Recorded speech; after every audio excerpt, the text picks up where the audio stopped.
ಆತ್ಮೀಯ ಬಂಧುಗಳೇ, ಶ್ರೀರಾಮಚರಿತಮಾನಸ ಉತ್ತರಕಾಂಡ, ಇದರಿಂದ ಚೌಪಾಯಿಗಳು ಮತ್ತು ದೋಹೆಯನ್ನು ತಿಳ್ಕೊಳ್ಳೋಣ. ಮೈ ಕೃತ ಕೃತ್ಯ ಭಯಿಮು ಅಬ್ ತವ ಪ್ರಸಾದ ಬಿಸ್ವೇಸ್ ಉಪಜಿ ರಾಮ ಭಗತಿ ದೃಢ ಬೀತೆ ಸಕಲ ಕಲೇಸ್ ಯಹ ಶುಭ ಸಂಭು ಉಮಾ ಸಂವಾದ सुख संपादन समन विषादा भव भंजन गंजन संदेहा जन रंजन सज्जन प्रिय येहा राम उपासक जे जगमाही ये ही सम प्रिय तिन्हके कछु नाही रघुपति कृपा जथामति गावा मैं यह पावन चरित सुहावा ये ही कली काल न साधन दूजा जोग यज्ञ जप तप व्रत पूजा राम ही सुमिरिय गायिय राम ही संतत सुनिय राम गुण ग्राम ही जासु पतित पावन बड़बाना गावही कभी श्रुति संत पुराना ताही भजही मन तजी कुटिलाई ರಾಮ ಭಜೆ ಗತಿ ಕೇಹಿ ನಹಿ ಪಾಯಿ. ಇವು ಚೌಪಾಯಿಗಳು ಮತ್ತು ದೋಹೆ. ಈಗ ಇದರ ಅರ್ಥವನ್ನು ತಿಳ್ಕೊಳ್ಳೋದಕ್ಕೆ ಪ್ರಯತ್ನ ಮಾಡೋಣ. ತುಳಸಿದಾಸರು ಹೇಳ್ತಾರೆ, ಶಿವ ಪಾರ್ವತಿಗೆ ಹೇಳ್ತಾನೆ, ಕಲಿಯುಗದ ಪಾಪಗಳನ್ನು ನಾಶ ಮಾಡುವಂತಹ ಮತ್ತು ಮನಸ್ಸಿನ ಕೊಳೆಯನ್ನೆಲ್ಲ ತೊಳೆಯುವಂತಹ ಶ್ರೀರಾಮ ಕಥೆಯನ್ನು ನಾನು ವರ್ಣನೆ ಮಾಡಿದ್ದೀನಿ.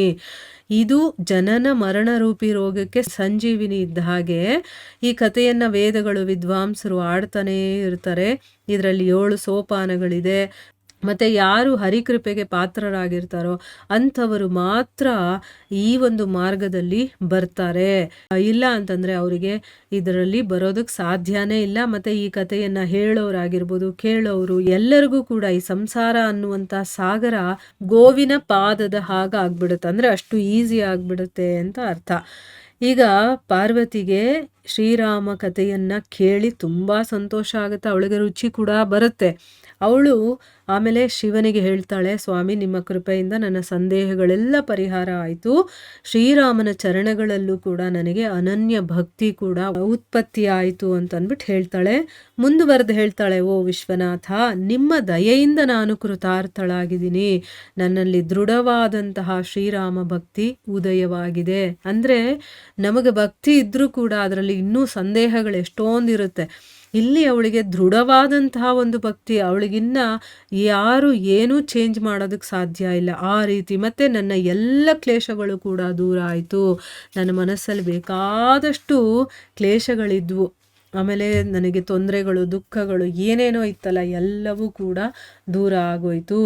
ಶಂಭು ಮತ್ತು ಉಮೆಯರ ಈ ಸಂವಾದ ಇದೆಯಲ್ಲ, ಅಂದರೆ ಶಿವ ಮತ್ತು ಪಾರ್ವತಿ ಇಬ್ಬರು ಮಾತಾಡಿದಂತಹ ಈ ಸಂವಾದ ಇದೆಯಲ್ಲ, ಇದು ಶೋಕವನ್ನು ನಾಶ ಮಾಡುವಂಥದ್ದು ಮತ್ತು ಸರ್ವ ಸುಖಪ್ರದ, ಅಂದರೆ ಎಲ್ಲ ರೀತಿಯ ಸುಖಗಳನ್ನು ಕೊಡುವಂಥದ್ದು. ಇದು ಜನ್ಮ ಮರಣವನ್ನು ಕೊನೆಗಾಣಿಸುವಂಥದ್ದು, ಸಂದೇಹಗಳನ್ನು ನಾಶ ಮಾಡುವಂಥದ್ದು, ಇದು ಭಕ್ತರಿಗೆ ಆನಂದವನ್ನು ಕೊಡುವಂಥದ್ದು, ಜನಮನ ರಂಜಕ ಅಂದರೆ ಜನರ ಮನಸ್ಸಿಗೆ ರಂಜನೆಯನ್ನು ಕೂಡ ಕೊಡುವಂಥದ್ದು, ಸಜ್ಜನರಿಗೆ ಅತ್ಯಂತ ಪ್ರೀತಿ ಪಾತ್ರವಾಗಿರುವಂಥದ್ದು. ಆಮೇಲೆ ಪ್ರಪಂಚದಲ್ಲಿ ಶ್ರೀರಾಮನ ಉಪಾಸಕರಿಗಂತೂ ಶ್ರೀರಾಮನ ಚರಿತದ ಹಾಗೆ ಸಮಾನವಾದಂತಹ ಪ್ರಿಯವಾದಂಥದ್ದು ಈ ಲೋಕದಲ್ಲಿ ಬೇರೆ ಯಾವುದೂ ಇಲ್ಲ. ಅಂದರೆ ಯಾರು ರಾಮನ ಉಪಾಸಕರಾಗಿರ್ತಾರೋ ಅವ್ರಿಗಂತೂ ಇದು ತುಂಬ ಪ್ರೀತಿ ಪಾತ್ರವಾಗಿರುವಂಥದ್ದು, ಅದನ್ನು ಬಿಟ್ಟರೆ ಬೇರೆ ಯಾವುದೂ ಇಷ್ಟ ಆಗೋದಿಲ್ಲ ಅಂತ ಹೇಳ್ತಾ ಇದ್ದಾರೆ. ತುಳಸಿದಾಸರು ಹೇಳುತ್ತಾರೆ, ಶ್ರೀ ರಘುನಾಥನ ಕೃಪೆಯಿಂದ ನಾನು ಈ ಸುಂದರವಾದಂತಹ ಕಥೆಯನ್ನು ಯಥಾಶಕ್ತಿ ಹಾಡಿದ್ದೀನಿ. ಅಂದರೆ ಇಲ್ಲಿ ತುಳಸಿದಾಸರು ತಮ್ಮ ಮನಸ್ಸಿನ ಮಾತನ್ನು ಹೇಳ್ತಾ ಇದ್ದಾರೆ. ಶ್ರೀ ರಘುನಾಥನ ಕೃಪೆಯಿಂದ ನಾನು ಈ ಒಂದು ಸುಂದರವಾದ ಕಥೆಯನ್ನು ನನಗೆ ಎಷ್ಟರ ಮಟ್ಟಿಗಾಗುತ್ತೋ ಯಥಾಶಕ್ತಿ ನಾನು ಹಾಡಿದ್ದೀನಿ. ಈ ಕಲಿಯುಗದಲ್ಲಿ ಯೋಗ, ಯಜ್ಞ, ಜಪ, ತಪ, ವ್ರತ, ಪೂಜೆ ಈ ರೀತಿಯ ಬೇಕಾದಷ್ಟು ಸಾಧನ ಮಾರ್ಗಗಳಿದ್ರೂ ಕೂಡ ಶ್ರೀರಾಮನ ಕಥೆಯ ಹಾಗೆ ಉತ್ತಮೋತ್ತಮವಾದಂತಹ ಫಲವನ್ನು ಅದು ಕೊಡೋದಕ್ಕೆ ಸಾಧ್ಯ ಇಲ್ಲ. ಇದೆಲ್ಲ ಮಾಡೋ ಬದಲು ರಾಮಕಥೆಯನ್ನು ಕೇಳಿದ್ರೆ ಸಾಕು, ಅದು ನಮಗೆ ಒಳ್ಳೆಯ ಫಲವನ್ನು ಕೊಡುತ್ತೆ. ಕೇವಲ ಶ್ರೀರಾಮನನ್ನು ಸ್ಮರಿಸೋದು, ಶ್ರೀರಾಮನ ಗುಣಗಾನವನ್ನು ಮಾಡೋದು, ನಿರಂತರ ಶ್ರೀರಾಮನ ಗುಣ ಸಮೂಹಗಳನ್ನು ಕೇಳೋದು, ಇಷ್ಟೇ ಮನುಷ್ಯರಿಗೆ ಪರಮ ಕರ್ತವ್ಯ. ಈಗ ನೋಡಿದ್ರ ನಮಗೇನೋ ಜವಾಬ್ದಾರಿ ಇದೆ, ನನ್ನ ಕರ್ತವ್ಯ ಇಷ್ಟಿದೆ, ನನಗೆ ಅದಿದೆ ಇದಿದೆ ಅಂತೆಲ್ಲ ನಾವು ಎಷ್ಟೊಂದು ಮಾತಾಡ್ತೀವಿ ಅಲ್ವಾ. ಇಲ್ಲಿ ತುಳಸಿದಾಸರು ಹೇಳ್ತಾ ಇದ್ದಾರೆ ನೋಡಿ, ಕೇವಲ ರಾಮನನ್ನು ಸ್ಮರಣೆ ಮಾಡೋದು, ಕೇವಲ ರಾಮನ ಗುಣಗಾನವನ್ನು ಮಾಡೋದು, ಆಮೇಲೆ ನಿರಂತರವಾಗಿ ಆ ರಾಮನ ಗುಣ ಸಮೂಹವನ್ನು ಕೇಳೋದು. ಅವನಿಗೇನೇನೆಲ್ಲ ಗುಣ ಇದೆ, ಅವನು ಮಾಡಿರುವಂಥ ಕೆಲಸಗಳು ಏನೇನಿದೆ ಎಲ್ಲವನ್ನ ಕೇಳ್ತಾ ಇರೋದು. ಅಂದರೆ ಅರ್ಥ ಏನು, ಭಗವಂತನ ಬಗ್ಗೆ ಕೇಳಿಸ್ಕೊಳ್ತಾ ಇರೋದು. ಆಮೇಲೆ ಅವನ ಬಗ್ಗೆ ನಾವು ಮಾತಾಡುವಂಥದ್ದು, ಹೇಳೋದು ಅಥವಾ ಸ್ಮರಣೆ ಮಾಡ್ಕೊಳ್ಳೋದು. ಶ್ರವಣ ಮನನ ಕೀರ್ತನ ಇದು ತುಂಬ ಇಂಪಾರ್ಟೆಂಟು. ಭಗವಂತನ ಬಗ್ಗೆ ಹೇಳಬೇಕು, ಭಗವಂತನ ಬಗ್ಗೆ ಕೇಳಬೇಕು, ಭಗವಂತನನ್ನು ಸ್ಮರಿಸ್ಕೊಳ್ಬೇಕು. ಇಷ್ಟೇ ನಮಗಿರುವಂಥ ಕೆಲಸ. ನೋಡಿ, ಇಲ್ಲಿ ಮಾನವರಿಗೆ ಪರಮ ಕರ್ತವ್ಯ ಅಂತ ಹೇಳಿದ್ದಾರೆ. ಬೇರೆ ಜೀವಿಗಳು ಬೇಕಾದರೆ ಏನಾದರೂ ಮಾಡ್ಕೊಳ್ಳಿ, ಯಾಕಂದರೆ ಅವರಿಗೆ ಇದನ್ನು ಕೇಳುವಂಥ ಒಂದು ಭಾಗ್ಯವನ್ನು ಭಗವಂತ ಕೊಟ್ಟಿಲ್ಲ, ಆದರೆ ಮನುಷ್ಯರಿಗೆ ಕೊಟ್ಟಿದ್ದಾನೆ. ನಾವಿರೋದೇ ಭಗವಂತನ ವಿಚಾರವನ್ನು ಕೇಳಿಸ್ಕೊಳ್ಳೋದಕ್ಕೆ, ಹೇಳೋದಕ್ಕೆ ಮತ್ತು ಸ್ಮರಣೆ ಮಾಡ್ಕೊಳ್ಳೋದಕ್ಕೆ.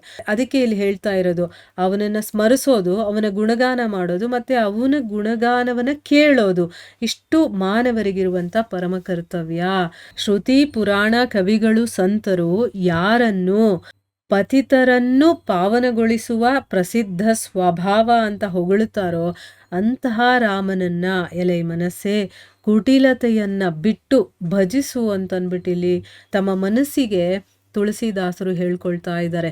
ಅಂದರೆ ಪತಿತರನ್ನ ಪಾವನಗೊಳಿಸುವಂಥ ಪ್ರಸಿದ್ಧ ಸ್ವಭಾವ ಇರೋವನು ಯಾರು ಅಂತಂದರೆ ರಾಮ. ಅಂಥ ರಾಮನನ್ನು ನೀನು ಭಜಿಸೋದಿಲ್ವಲ್ಲ, ನೀನು ಭಜಿಸು ಅಂತಂದ್ಬಿಟ್ಟು ತಮ್ಮ ಮನಸ್ಸಿಗೆ ಅವರು ಬುದ್ಧಿಯನ್ನು ಹೇಳ್ಕೊಡ್ತಾ ಇದ್ದಾರೆ. ಕುಟಿಲತೆಯನ್ನೆಲ್ಲ ನೀನು ಮಾಡಬೇಡ, ನೀನು ಆ ರಾಮನನ್ನು ಭಜಿಸು.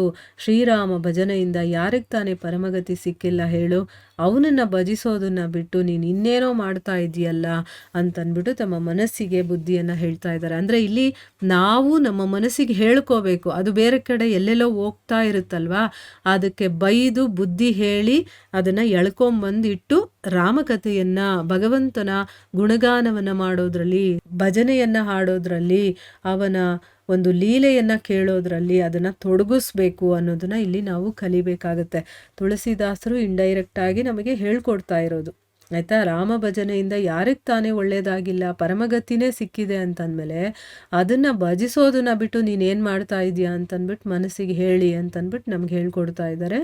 ಸೊ ಇಲ್ಲಿಗೆ ನಾವು ನಿಲ್ಲಿಸೋಣ. ಹರೇ ಕೃಷ್ಣ.